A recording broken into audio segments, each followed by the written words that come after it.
guys, welcome back to my channel, or welcome if you're new. I'm B, and if you have one story idea or many and don't know what to do from there, this is the video for you. Today we're gonna go over how to develop your ideas into fully fleshed out stories.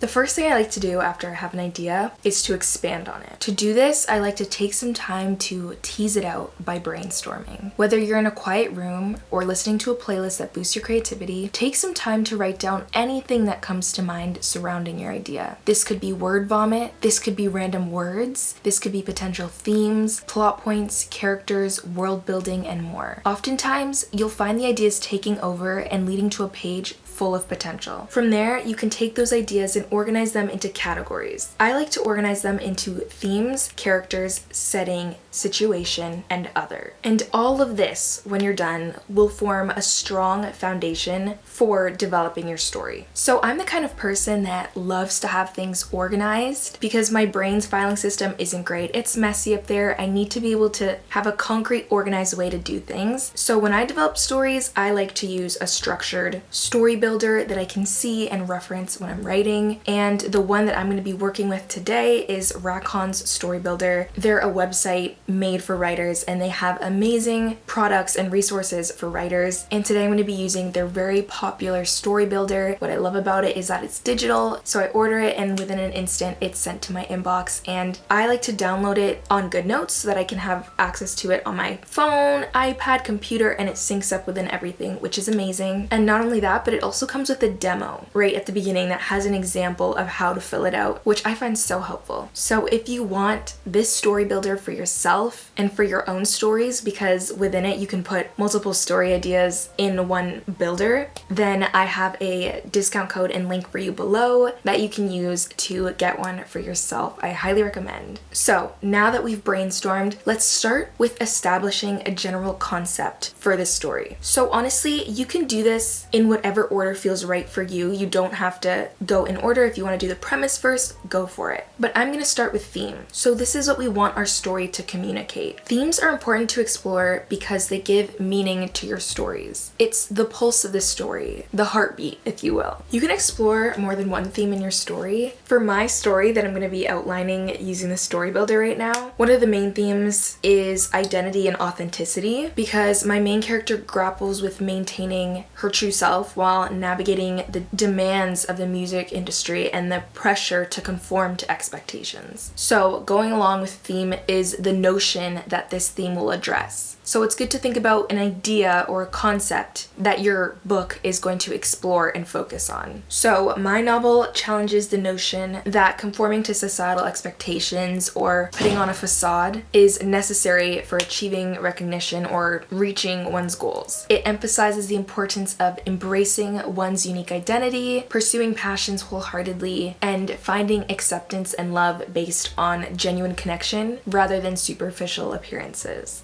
And I personally love that theme so much. That's my working notion, but it's also subject to change, which is totally okay. You don't have to know exactly what you want to convey in your story right off the bat, especially if your idea isn't super developed right now, because as you write, sometimes you figure out more about your story along the way, and in that case, you can always come back and do some adjustments. That being said, it's very helpful to have an idea of these key concepts before going into your story because it can greatly help you when you're writing it. So next, you'll want to think about the premise of your story. The premise is usually the brief summary that provides an overview of your story's foundation. It encapsulates the central concept of the story while outlining fundamental elements such as characters, their goals, conflicts, and the general direction of the plot. And establishing the premise and writing it down, actually physically writing it down instead of just having it in your head, is very useful because it'll help for your future steps steps of outlining, but also later on in your writing process, you can always look back on it when you're trying to think of how you want to write the blurb of your story. So very useful to establish. Another important element that you should consider when developing your story that not everyone may think of is the framework you want to use to present your story. So I suggest doing research on this, taking time to explore the different ones and their uses. But a few examples are the Freytag's pyramid, Fichte curve, I don't know if that's how you pronounce it, but I think it's that,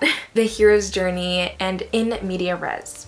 Choosing the right framework for your story depends on various factors, including the specific elements and themes you want to explore, the pacing of the plot, and the emotional arc of your characters. Now, I get it, that could be overwhelming. You might be like, I literally don't know which one to use. Personally, I like to think of other books that I've read that are similar to the book that I want to write. So in this case, it's a YA romance, and I think of the most common ways these novels start, progress, and end. And it just makes it easier for me to know what would be a good fit for my own plot. So for my novel, I'm gonna go with the Freytag's pyramid. This structure provides a well-balanced and satisfying progression for my story, building tension and conflict, reaching a climax, and allowing for resolution and character growth. It can effectively guide my narrative, maintaining a sense of momentum and engagement for readers while ensuring a fulfilling and impactful conclusion. Now let's talk about narrative voice. There are different options for how you want to tell this story. Is it from third person limited, first person, second person, etc., etc. Now, you could just randomly choose a narrative voice, but we want to craft our stories to be the best that they can be. So putting a lot of thought into your narrative voice is super important because the different choices offer different things that they can bring to our story. So the choice of narrative voice and POV depends on the specific storytelling goals and the effect you want to achieve in your story. When choosing a POV, it's important to consider if it aligns with your writing style and the overall tone that you want to convey. If you prefer a broader perspective and want to explore other characters' experiences more deeply, then maybe you'd consider third person limited or multiple POVs. Ultimately, choose the POV that best serves your storytelling goals and allows you to effectively convey the emotions and experiences of your characters or character. For my story that I'm outlining, a first person POV would be the best fit for my main character because my central theme is heavily based off of her emotions. So this will allow the readers a kind of like close proximity to her emotions, enabling them to understand her anxieties, her fears, and accomplishments on a personal level. Okay, we've got the basics done. We've got the concept, the structure, the narration. We're starting to get a better idea of our story. And so let's move on to composition. I like to see it as getting the perfect ingredients to cooking up a delicious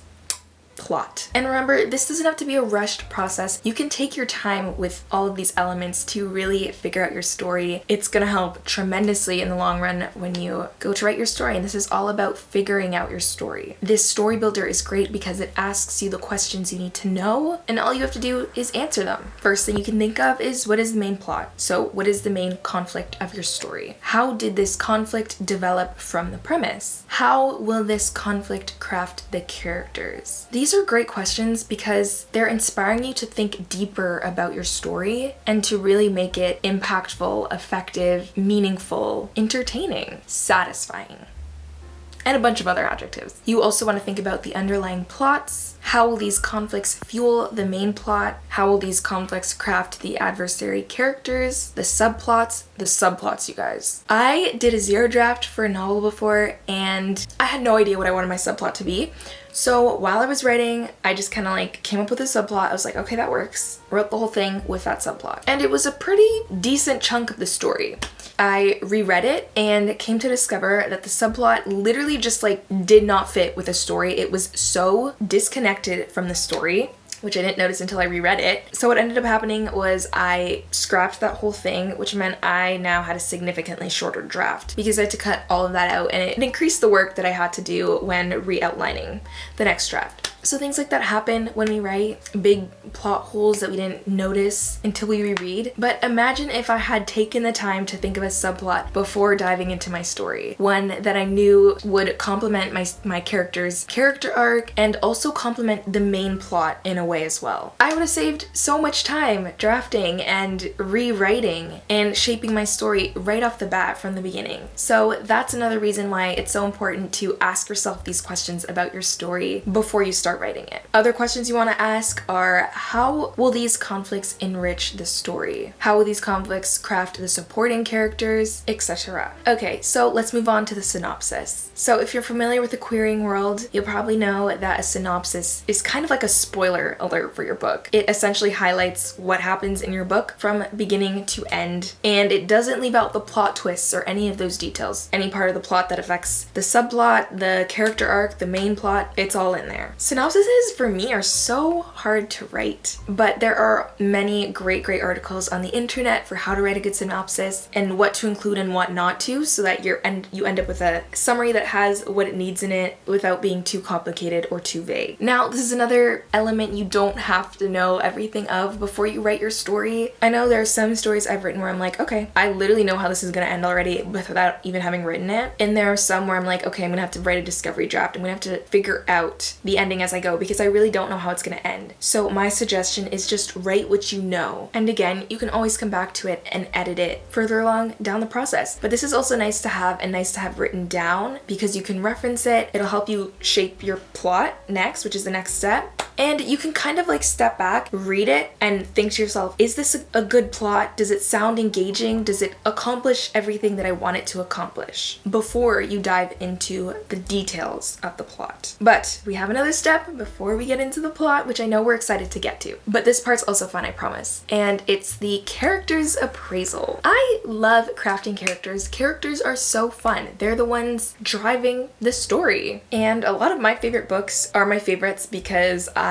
freaking love the characters. So I like to think of the characters that I already know will be in my story and do a kind of deep dive into the characters of my story, the main characters. Here's the thing. I've been there where I'm like, they're a secondary character. I really don't need to know much about them besides their name, what they look like, and who their role is in support to the main character. Like main character's best friend, main character's mother, main character's father. But I've slowly learned and discovered that to craft a really compelling character, all of these side characters should have a life of their own. They shouldn't just be surrounding the main character because then they don't feel very lifelike. Like I like to think of The Truman Show. I don't know if you've seen that movie, but basically, forgive me if I get some details wrong. I haven't watched it in a while, but the main character is living in a life that was created. So he's literally like, everyone around him is an actor. He's living on a set and he just doesn't know that. And we don't want our books to feel like that. We don't want our books to feel like all the other characters are just there with some connection to the main character or just to support the main character's story and plot. Like they should have their own life and things going on as well. So the character's appraisal is a great place to think of these things, to think of each character's internal and external conflict, their role in the story, their motivation. And for my main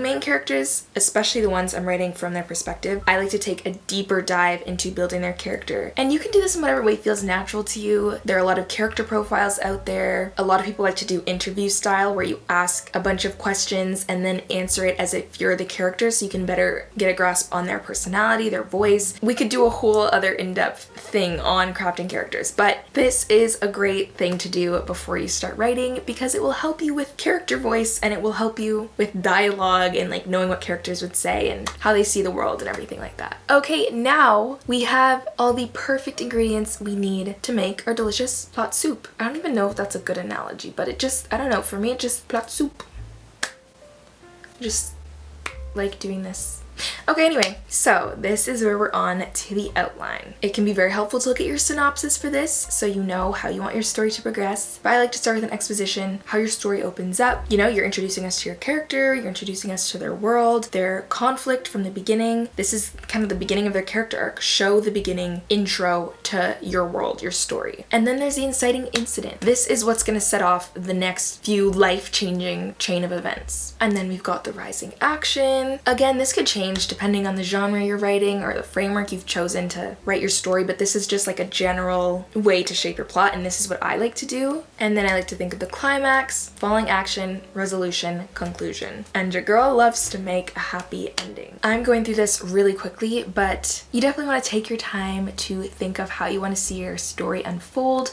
Think of your favorite stories and take inspiration to craft a juicy, entertaining, satisfying plot. I love this story builder from Rakon because you have everything you need all in this story builder. All you gotta do is fill it out and watch your idea unfold. It also has a story dashboard, so it's not just used for one story. You can do multiple. So if you have multiple ideas but you don't want to flesh them all out at once, then take your ideas, put them in the different dashboards so that you can have them all in one place. So again, disclaimer, writers all have their own ways of doing things, but this is a great way for you to develop your story idea into a really great story. And don't forget to have fun in the process. Outlining and brainstorming for a novel is literally my favorite part of the writing process. And the process I have now looks so different from what I used to do, and this process makes it so much easier for me to write, to have less drafts, and to actually write the end in a story. So I hope you guys could find this video useful. If you did, it means so much to me if you could give it a thumbs up. Please leave a comment down below. Don't forget to subscribe if you haven't already, and turn on the post notification bell so you're notified the next time I upload. And I wish you the best of luck with your writing and your story ideas, and I will see you in the next video.